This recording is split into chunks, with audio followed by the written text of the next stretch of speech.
అందరికీ నమస్కారం. Vegetarian food మాత్రమే తినే వాళ్ళకి ప్రోటీన్ ఎక్కువ ఉండేలా, అలాగే పెద్దవాళ్ళతో పాటు పిల్లలకు కూడా ఎంతో బాగా నచ్చి లంచ్ బాక్స్ ఈజీగా ఖాళీ చేసి తీసుకురావాలంటే చాలా సింపుల్గా రుచిగా చేసుకోగలిగే ఈ రైస్ చూసేద్దాం. దీనికోసం ఇక్కడ నేను ఒక గిన్నెలో 1 కప్పు బాస్మతి రైస్ తీసుకుంటున్నాను. మీకు కావాలంటే ఇంట్లో ఏ బియ్యం అయితే వాడుకుంటారో అవే వాడుకోవచ్చు. అలాగే బియ్యంతో పాటు 1/2 కప్పు పచ్చిశనగపప్పు కూడా తీసుకొని శుభ్రంగా కడిగి నీళ్లు పోసి గంట పాటు నానబెట్టుకోవాలి. తర్వాత పిల్లలు ఎంతో ఇష్టంగా తినే పన్నీర్ని ఈ రైస్లో వేసుకున్నట్లయితే వాళ్ళు ఇష్టంగా తినడంతో పాటు ప్రోటీన్ కూడా బాగా అందుతుంది. అయితే ఇక్కడ నేను హై ప్రోటీన్ ఉండే పన్నీర్ తీసుకుంటున్నాను. మనం రెగ్యులర్గా వాడుకునే పన్నీర్తో పోలిస్తే ఇది కొంచెం రేట్ ఎక్కువ ఉండడం మాత్రమే కాకుండా కొంచెం గట్టిగా కూడా ఉంటుంది. మీకు సాఫ్ట్గా జ్యూసీగా ఉండాలంటే రెగ్యులర్గా వాడుకునే పన్నీరే యూజ్ చేసుకోవచ్చు.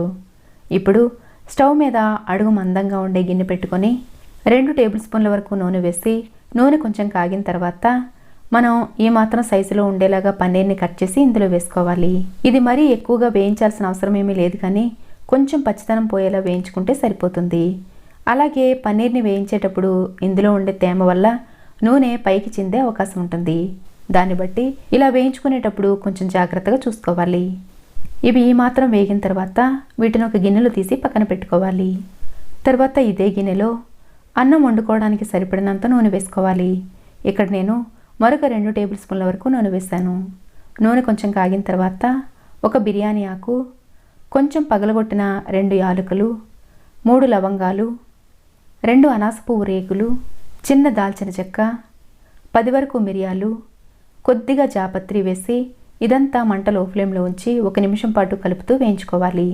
ఇవి కొద్దిగా వేగిన తర్వాత ఒక ఉల్లిపాయని సన్నగా కట్ చేసిన ముక్కలు, 2-3 పచ్చిమిర్చీలను సన్నగా కట్ చేసిన ముక్కలు వేసి 1 నిమిషం పాటు వేయించుకొని 1 టేబుల్ స్పూన్ వరకు అల్లం వెల్లుల్లి పేస్టు, కొద్దిగా కరివేపాకు, కొంచెం సన్నగా తరిగిన కొత్తిమీర, పుదీనా కూడా వేసుకున్న తర్వాత అల్లం వెల్లుల్లి పేస్ట్లో ఉండే పచ్చిదనం పోయేలా మరొక 2-3 నిమిషాల పాటు కలుపుతూ వేయించుకోవాలి. తర్వాత ఇందులో మీడియం సైజులో కట్ చేసుకున్న క్యారెట్ ముక్కలు, బంగాళదుంప ముక్కలు కూడా వేసుకున్న తర్వాత 1/2 కప్పు సోయా చంక్స్ని తీసుకొని అరగంట పాటు వేడి నీళ్ళలో నానబెట్టుకొని ఇవి నీళ్లు రాకుండా చక్కగా పిండి ఇందులో వేసుకోవాలి.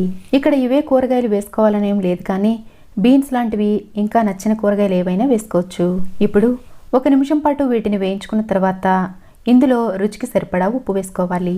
అయితే ఈ రైస్ మరీ ఎక్కువ స్పైసీగా ఉండదు కాబట్టి ఉప్పు కూడా మరీ ఎక్కువ అవసరం ఉండదు. దీన్ని బట్టి జాగ్రత్తగా వేసుకోవాలి.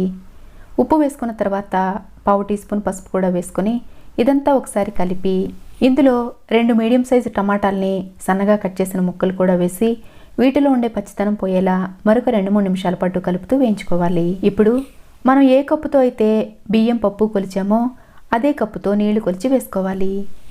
మనం పప్పు బియ్యం కలిపి 1.5 కప్పుల వరకు తీసుకున్నాం కాబట్టి 3 కప్పుల వరకు నీళ్లు వేసుకోవాలి.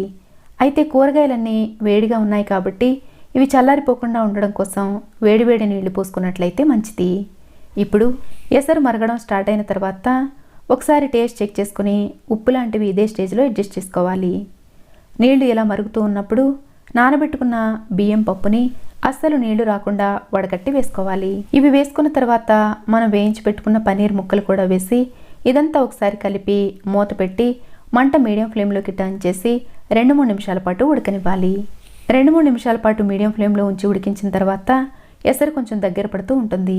అప్పుడు మంట లో ఫ్లేమ్లోకి టర్న్ చేసి నీళ్ళన్నీ ఎగిరిపోయే వరకు నెమ్మదిగా ఉడకనివ్వాలి. అన్నం చక్కగా ఇలా ఉడికిపోయిన తర్వాత చివరిలో 1 టేబుల్ స్పూన్ నెయ్యి వేసుకొని అన్నం విరిగిపోకుండా కింద నుండి పైకి ఒకసారి కదిలించి వెంటనే స్టవ్ ఆఫ్ చేసుకొని మూత పెట్టి అన్నం సెట్ అయ్యే వరకు 5-6 నిమిషాల పాటు అలాగే వదిలేయాలి. అన్నం ఇలా చక్కగా సెట్ అయిన తర్వాత వేడివేడిగా రైతా ఇంకా సాలడ్తో కానీ లేదా వట్టిగా కూడా సర్వ్ చేసుకోవచ్చు. మనం రెగ్యులర్గా చేసుకునే పులావుల కంటే కూడా కమ్మగా ఎంతో రుచిగా ఉండే ఈ శనగపప్పు అన్నం మీకు కూడా నచ్చినట్లయితే లైక్ చేయడం మర్చిపోకండి. Thanks for watching.